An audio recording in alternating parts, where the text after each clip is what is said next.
पद्धत आता आपल्या जिल्ह्यामध्ये आली.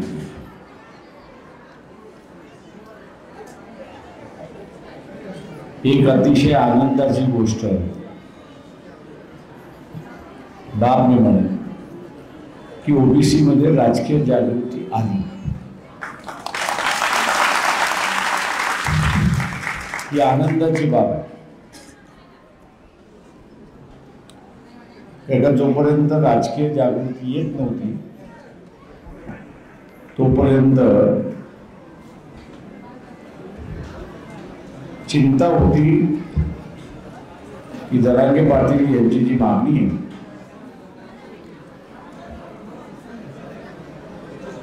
मागणी आहे की मराठा समाजाला ओबीसी आरक्षण द्यावं, तिला ओबीसी विरोध करायला आला नाही तर उरलेला कोणीच विरोध करणार नाही अशी परिस्थिती. आज ओबीसी जागा झाला, स्वतःच्या अधिकारासाठी लढतोय. तो आता मास म्हणून लढतो. याच्या पुढची जबाबदारी आहे की ओबीसीचे नेते निर्माण करणं ही गरज आहे.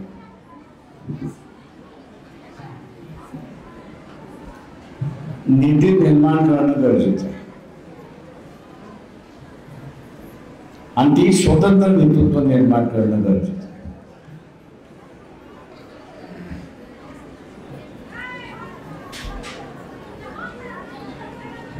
या पोस्टरवरती जी काही चित्र आहेत, फोटोज आहेत,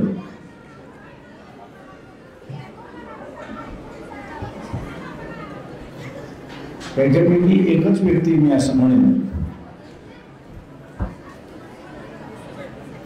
की त्यांच्या पक्षावरती नियंत्रण करू शकतो.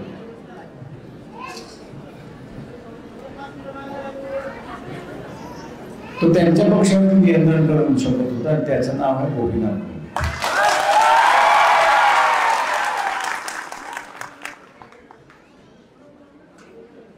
ते डेप्युटी चीफ मिनिस्टर होते, मनोहर जोशी मुख्यमंत्री होते.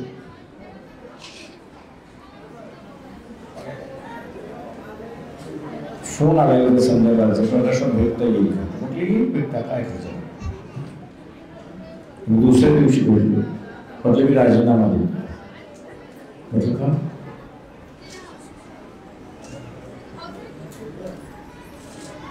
ओबीसीचं महामंडळ स्थापन करायचं होतं, मुख्यमंत्री विरोध करतो.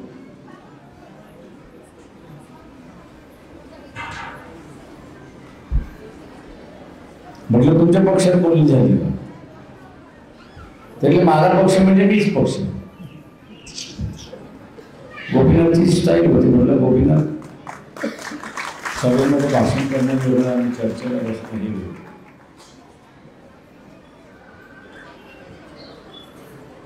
मी काय भूमिका? म्हटलं पहिल्यांदा पक्षात बोललो. त्यांनी पक्षात बोललोय.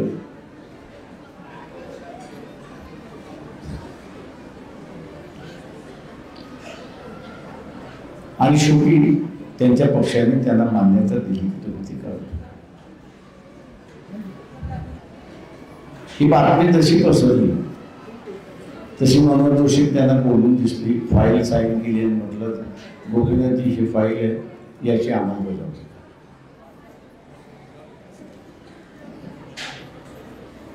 समाज की सत्ता,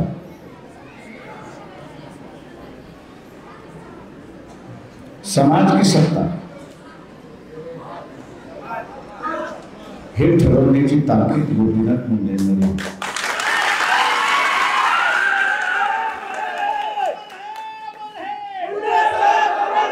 आता तसं पण कोणी राहिलेलं नाही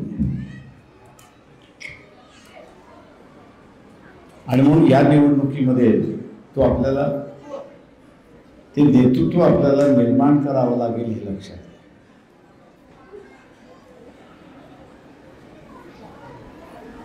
मला माहिती आहे छगन भुजबळ आहेत, पंकजा मुंडे आहेत, त्याच्याच बरोबर असणाऱ्या धनंजय मुंडे आहेत, त्याच्यानंतर कोल्हे आहेत, अशी अजून 5-6 नावं घेऊ शकतो.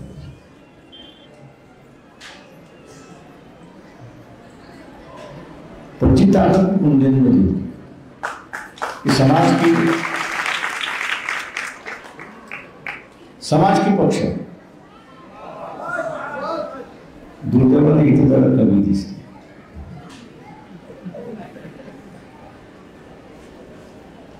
आणि म्हणून या निवडणुकीमध्ये ओबीसी समाजाचे आमदार आपण निवडून आणले तर त्यामधनं ओबीसीची लीडरशिप उभी राहील आणि ती लीडरशिप उभी राहणं हे महत्वाचं आहे.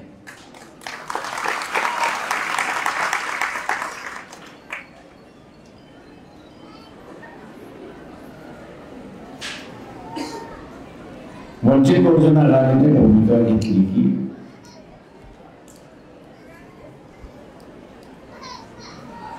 न्याय हे सगळ्यांची आणि म्हणून अगोदरपासून भूमिका घेतली की ओबीसीचं ताट वेगळं आणि मराठा समाजाचं ताट.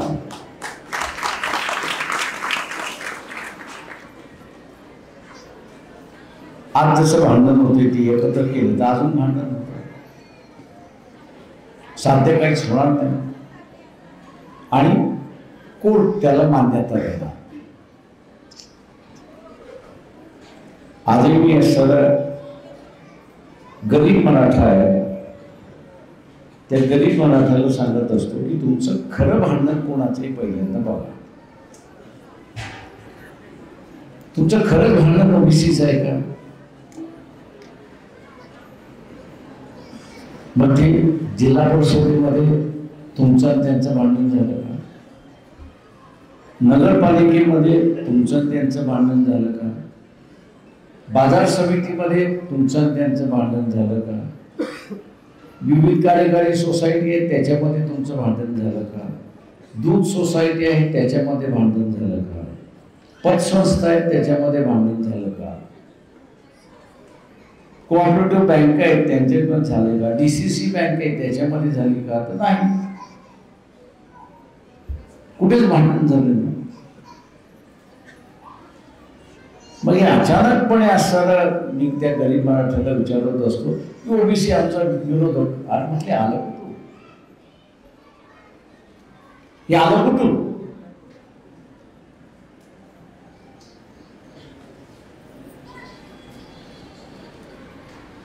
इथल्या गरीब मराठ्याला माझं सांगणं आहे की तुमचं भांडण ओबीसीशी नाही तर तुमचं खरं भांडण हे श्रीमंत मराठ्यांची आहे. एक लक्षात घ्या.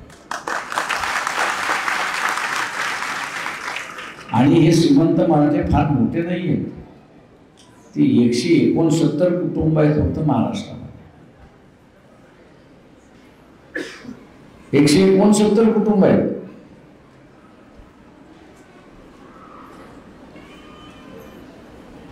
आमदारही त्याच, खासदारही तोच, जिल्हा परिषदेचा अध्यक्षही असेल तोच. नात्या गोत्यामध्ये आहेत. महाराष्ट्राची सत्ता ही नात्या गोत्यामध्ये अडकलेली आहे हे आपण लक्षात.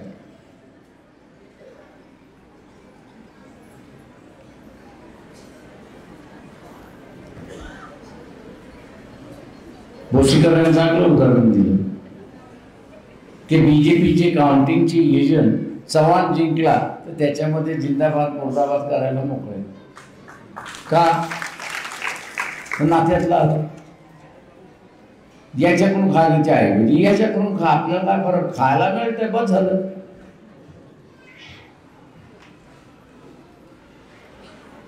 त्याच्यामुळे ह्या सगळ्या गोष्टी आपल्याला असताना थांबवायच्या आहेत. आणि सगळ्यात महत्वाचं म्हणजे आपण आज जागरूक झालो नाही तर आपल्या हातातून कायम गेलं हे लक्षात. मी नेहमी म्हणत असतो मुसलमानांचं उदाहरण देत असतो. बीजेपी काय दाखवतो? मुसलमानाच्या विरोधात आहे की नाही? दाखवते नक्की, बरोबर. कोण सांगू? किती बीजेपीच्या मुली, बीजेपीचे जे नेते आहेत, वरची लिडरशिप जी आहे, त्या वरच्या लिडरशिपच्या मुलाने आणि मुलीने किती मुस्लिम मुलींची लग्न केली एक माहिती आहे का? नाही ना? मोबाईल वापरता, कशासाठी वापरता? फक्त मी समोर आलो की माझा फोटो काढायला? हा, कशासाठी वापरता? रात्री बसल्या बसल्या दुसरं तिसरं काही बघू नका.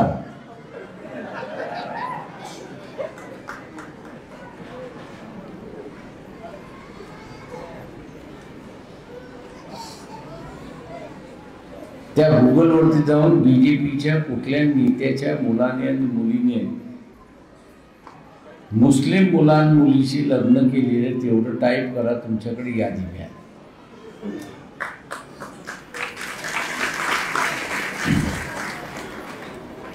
यादी मिळेल. ते मस्तपैकी बिर्याणी खातात आणि आपण असं नुसतं हडकं मोजत बसलो. ती कोणाची? तर माणसांची.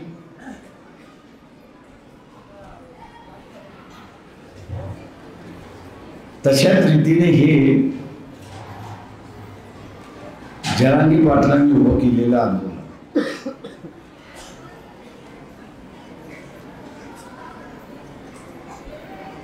तो दाखवतोय की मी भांडतोय गरीब मराठी, तिथपर्यंत तो प्रामाणिक सरळ राजकारण. पण ज्यावेळेस तो म्हणतो की ओबीसी कडून माझ्या हातमा ओबीसीच्या कोट्यातून द्या, तिथं तो राजकारण करतो.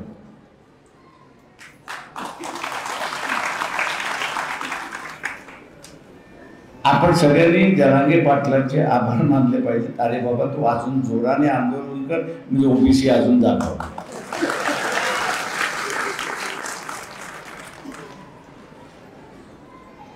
त्याने आपल्याला जागून केलं, आनंदित आहे, त्याचा हार घालून मी सत्कार करतो.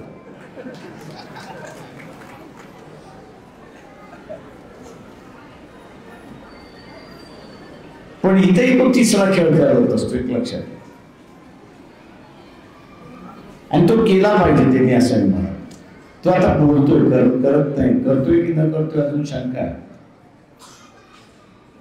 आणि ती म्हणजे तो जो म्हणतोय ना 288 मी लढणार, ही त्याची तिसरी खेळी. म्हणजे एका बाजूला ओबीसीचा माहोल उठवून दिला, दुसऱ्या बाजूला त्यांनी घोषणा केली की मी 288 लढणार. आता ही त्याची घोषणा 288 ओबीसीच्या विरोधात की कोणाच्या विरोधात?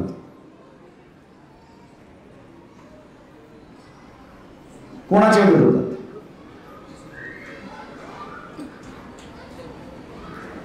कोणाच्या विरोधात?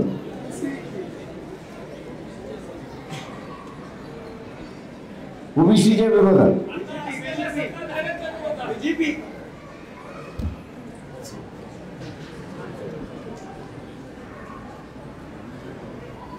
बरं, मानू आपण की बीजेपीच्या विरोधात. अजून कोणाच्या विरोधात?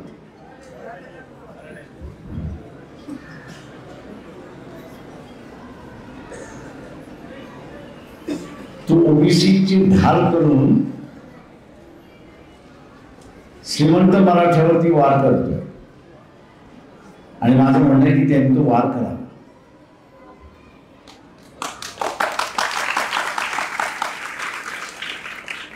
त्यांनी वार केला की तुमचे दरवाजे मोकळे झाले आणि त्या गरीब मराठ्याचे दरवाजे मोकळे झाले. पण तो करतोय की न करतोय हे आपल्याला बघावं लागेल, की आपला नुसता धमकी देत बसला. जो धोका आहे तो मी आपल्याला सांगतो, तो धोका शरद पवारांचा आहे.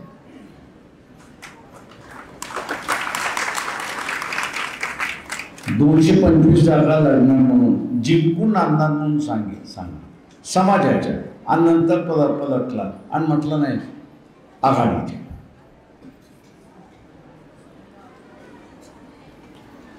तेव्हा 225 आणायच्या, याचा खेळ आपण लक्षात घेतला. आरक्षणाला धोका विधानसभेच्या निवडणुकीच्या अगोदर नाही. ओबीसीच्या आरक्षणाला धोका हा विधानसभेनंतर आहे, लक्षात.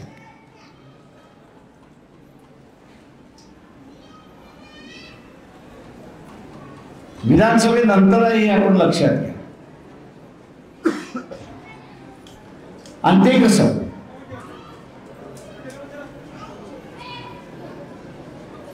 राहू द्या. आणि ते कसं? तर ओबीसी समाजाची मागणी आहे. ओबीसी समाजाची मागणी आहे. काय मागणी आहे? जात गणना झाली पाहिजे. आहे की नाही? ही मागणी आहे की नाही? याच मागणीला धरून तुमचं आरक्षण झालं.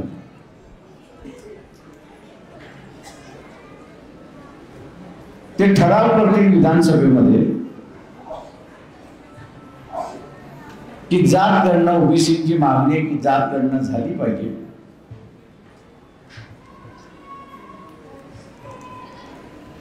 आणि म्हणून ही विधानसभा ठराव करते की जात गणना झाली पाहिजे.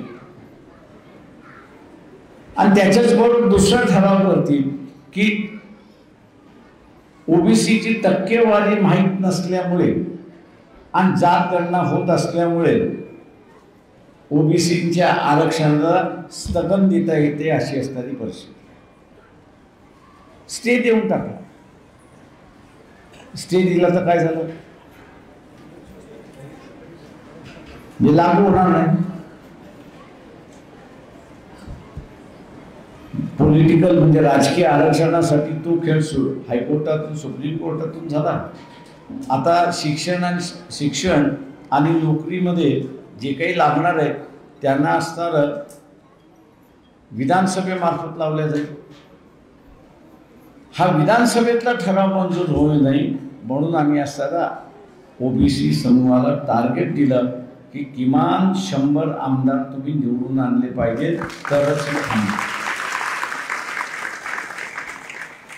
आता 100 आमदाराच्या पाठीमागचं कारण कळलं. निवडून आणणार. आता हे निवडून आणायचं असेल तर अजून एक गोष्ट केली पाहिजे. अजून एक गोष्ट केली.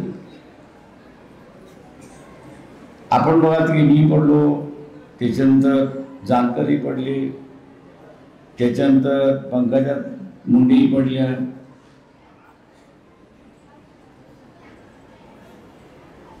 याचं कारण का? तर आम्ही तिघे वेगवेगळे होतो, एकत्र आलोच नाही. एकत्र आलो असतो तर जिंकलो असतो.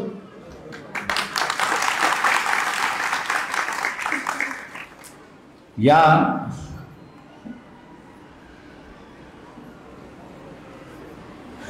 आरक्षण बचावाची यात्रा जी आहे ही 7 ऑगस्टला सभेच्या रूपांतरातून आपण थांबवतो. सभेच्या रूपातून थांबवतो. तेव्हा आरक्षण वाचवणं हे आपलं असताना पहिलं कर्तव्य. आणि म्हणून ज्या चुका आपण झाल्या त्या पुन्हा होणार नाहीत हे पाहिलं. ज्या चुका झाल्या त्या आपल्याला पुन्हा होता कामा नये आपण हे पाहिलं. आणि म्हणून आपण काय केलं